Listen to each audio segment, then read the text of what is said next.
मुलुक महाराष्ट्रामध्ये पुन्हा एकदा स्वागत। एक मोठी बातमी आपल्याला मुंबईमधून बघायची आहे। मुंबई पोलीस दलातील एका पोलिसाने विद्यार्थी आंदोलनातील तरुणीशी विकृत वर्तन केल्याचा व्हिडिओ रोहित पवारांनी सोशल मीडियावरती शेअर केलेला आहे। तसंच याविषयी तीव्र संताप व्यक्त केला आहे। विद्यार्थिनीशी विकृत वर्तन करणारा कोण आहे असा सवाल रोहित पवार यांनी उपस्थित केला आहे। आपल्यासोबत बोलण्यासाठी भाजपाचे प्रवक्ते नवनाथ बन त्यांच्याकडे आपण थेट जाऊया। नवनाथजी, आपण बघतोय रोहित पवारांनी एक व्हिडिओ जो पोस्ट केलेला आहे त्याबद्दल तुमचं काय मत आहे? रोहित पवार यांनी स्वतःच्या राजकीय फायद्यासाठी मुंबई पोलिसांना, महाराष्ट्र पोलिसांना बदनाम करू नये। आपण जर व्हिडिओ नीट बघितला ते संबंधित पोलीस अधिकारी त्या निळ्या शर्टच्या आंदोलकांना पकडण्यासाठी धावतायत। ते व्हिडिओमध्ये सुरुवातीपासून अगदी स्पष्ट दिसते। आणि ज्या वेळेला त्यांनी निळ्या शर्टच्या आंदोलकांना पकडलं त्यावेळेला एक महिला त्यांच्या समोर आलेली आहे। त्यामुळे कुठेही महिलेला त्रास देण्याचा हेतू त्या व्हिडिओमधून दिसत नाहीये। परंतु रोहित पवारांना प्रत्येक गोष्टीचं राजकीय भांडवल करायचंय, मुंबई पोलिसांना बदनाम करायचंय, पोलीस अधिकाऱ्यांना बदनाम करायचंय, हा त्यांचा रडीचा डाव सुरुवातीपासून आहे। त्यामुळं रोहित पवार जे म्हणतायत की महाराष्ट्राला तिडीक येते, तर रोहित पवार तुम्ही अशा पद्धतीनं पोलिसांची बदनामी करत असताना संपूर्ण महाराष्ट्राच्या डोक्यामध्ये तिडीक जाते। तुम्हाला राजकीय आंदोलन करायचंय करा, तुम्हाला भारतीय जनता पार्टीच्या विरोधात आंदोलन करायचंय करा, तुमचं स्वागत आहे। परंतु फक्त मुंबई पोलिसांना बदनामी करणं हे थांबवा। तुम्ही जेनजींच्या नावाखाली आंदोलन करतायत, तुम्हाला सरकारचा विरोध आहे तर सरकारशी थेट भिडा, भारतीय जनता पार्टीशी थेट भिडा, परंतु तुम्ही ते न करता मुंबई पोलिसांना बदनाम करतायत, पोलीस अधिकाऱ्यांना बदनाम करतायत। फक्त आणि फक्त स्वतःची राजकीय पोळी भाजायची एवढाच प्रयत्न या माध्यमातून रोहित पवारांकडनं होतोय। तो व्हिडिओ अत्यंत बारकाईने बघा आपण, आपल्याला लक्षात येतंय सुरुवातीपासून ते पोलीस अधिकारी त्या निळ्या शर्टच्या आंदोलकांना पकडण्यासाठी धावतायत। त्यांनी सुरुवातीला त्या आंदोलकांना पकडलं देखील आहे। त्या आंदोलकांना पकडल्यानंतर या दोघांच्या मध्ये त्या संबंधित महिला आलेल्या आहेत आणि तो व्हिडिओ रेकॉर्ड झालेला आहे। त्यामुळे अशा पद्धतीनं जाणीवपूर्वक कर्तव्य बजावणाऱ्या पोलीस अधिकाऱ्यांची बदनामी करणं, पोलिसांचं मॉरल डाऊन करणं हे रोहित पवारांचं धोरण आहे। आता या प्रकरणात सविस्तर चौकशी झाली पाहिजे आणि दोषींवर निश्चितपणे कारवाई झाली पाहिजे।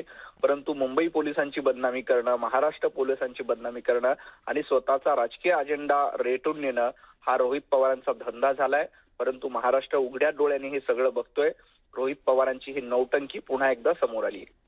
पण नवनाथजी, आणखीन एक महत्त्वाचा मुद्दा असा की कालच आपण बघितलं होतं पावडर खिशामध्ये ठेवीन असं एका पोलिसाने सांगितलं, तो सगळा गदारोळ बघितला आणि त्यानंतर हा व्हिडिओ समोर येतोय आणि थेट असा आरोप केलाय की विद्यार्थिनीशी विकृत वर्तन केलं असा आरोप आहे। मग तुम्ही या पोलिसाच्या चौकशीची मागणी करणार का? पोलिसांची चौकशी झाली पाहिजे आणि रोहित पवारांची पण चौकशी झाली पाहिजे की अशा पद्धतीनं पोलिसांची बदनामी का करतायत। कालची जी घटना होती पावडर प्रकरणामध्ये त्यात आम्ही कुठेही त्याचं समर्थन करत नाहीये, त्यामध्ये चूक आहे तर निश्चितपणे त्याच्यावर कारवाई झाली पाहिजे। आजचा जो व्हिडिओ आहे त्याच्यामध्ये स्पष्ट दिसतंय की ते पोलीस अधिकारी त्या निळ्या शर्टच्या आंदोलकांना पकडण्यासाठी धावतायत। ते व्हिडिओच्या सुरुवातीपासून बघायला मिळते आणि ते अजून एक बारकाईने गोष्ट बघा, पाठीमागं ते पोलिसांना त्यांच्या सहकार्यांना आवाज देत आहेत की याला पकडण्यासाठी या, त्यांचं तोंड विरुद्ध दिशेला आहे। आणि असं असताना तुम्ही कसं काय सांगू शकता की त्या महिलांची बदनामी करण्यासाठी पोलीस अधिकाऱ्यांनी हेतुपूर्वक, जाणीवपूर्वक असं केलं, विनयभंग केला? असं काहीही त्या व्हिडिओमधून प्रथमदर्शनी दिसत नाही। तरीही त्याच्यामध्ये सविस्तर चौकशी व्हावी, दोषी जे कोणी असतील त्यांच्यावर देखील कारवाई व्हावी, परंतु असा प्रोपोगंडा पसरवल्याबद्दल रोहित पवारांवर देखील कारवाई झाली पाहिजे। बरं नवनाथजी, धन्यवाद, तुम्ही सविस्तर बातचीत केली त्याबद्दल। ब्रेकनंतर स्वागत। पंढरपुरात आषाढी एकादशीच्या सोहळ्याला अवघे काही तास शिल्लक असतानाच भाविकांची मोठी गर्दी होती आणि त्यामुळे पंढरपूरच्या विठ्ठल मंदिर परिसरात आणि या सगळ्याच रस्त्यांमध्ये वारकरी आता मोठ्या प्रमाणात दिसत आहेत। या सगळ्या गर्दीने, भक्तीने हे रस्ते न्हावून गेलेले आहेत आणि याबाबत थेट पंढरपुरातून आढावा घेतला आमचे प्रतिनिधी वीरेंद्र सिंह उत्पात यांनी। आषाढी एकादशीच्या सोहळ्याला काही तास उरले आहेत आणि अवघी पंढरी दुमदुमून गेलेली आहे। संपूर्ण पंढरपूरमध्ये लाखो वारकरी भाविक दाखल झालेले आहेत। मानाच्या पालख्या वाखरीमध्ये दाखल झालेल्या आहेत आणि काही तासानंतर पंढरपुरात त्या दाखल होतील। संपूर्ण पंढरपूर या विठ्ठलाचा मळा भक्तांनी फुलला आहे। आपण आता पश्चिमद्वार येथे आहोत आणि पश्चिमद्वार येथे ही जी भाविकांची, वारकऱ्यांची जी रेलचेल आहे ती दिसतेय आणि जे दुकानं आहेत ती दुकानं सुद्धा जे आहेत मंदिर परिसरातील ते ओसंडून वाहत आहेत भाविकांच्या येऊन खरेदीसाठी, प्रसादासाठी. एकंदरीत विक्रमी आकडा जो अपेक्षित आहे प्रशासनाला आषाढी वारीचा, तो निश्चितच गाठण्याची शक्यता एकंदरीत दिसत आहे. आणि मुख्यमंत्री देवेंद्र फडणवीस यांच्या हस्ते महापूजा झाल्यानंतर ना परत एकदा या आषाढी वारीचा जो भाविकांचा आकडा आहे तो प्रशासनाकडनं जाहीर होईल. मात्र जी गर्दी दिसतेय त्यानुसार ही वारी विक्रमी तर होईल आणि शिस्तबद्ध होण्याच्या दृष्टीने प्रशासन पूर्ण कसोशीने प्रयत्न करत आहे. व्हिडिओ जर्नलिस्ट अजित देशपांडे सोबत वीरेंद्र सिंह उत्पात, न्यूज 18 मराठी, पंढरपूर.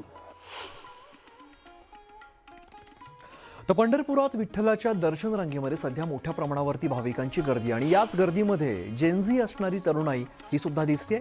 सध्या विद्यार्थी आणि तरुणांचं दिल्लीसह देशभरात आंदोलन सुरू आहे आणि अशामध्येच तरुणाई पंढरपूरच्या वारीत सुद्धा सहभागी झाली आहे. तर आपण दृश्यांमध्ये बघतोय मोठ्या प्रमाणात आता वारकऱ्यांची गर्दी होऊ लागलेली आहे आणि सगळे तरुण वारकरी सुद्धा आपल्याला दृश्यांमध्ये दिसतात.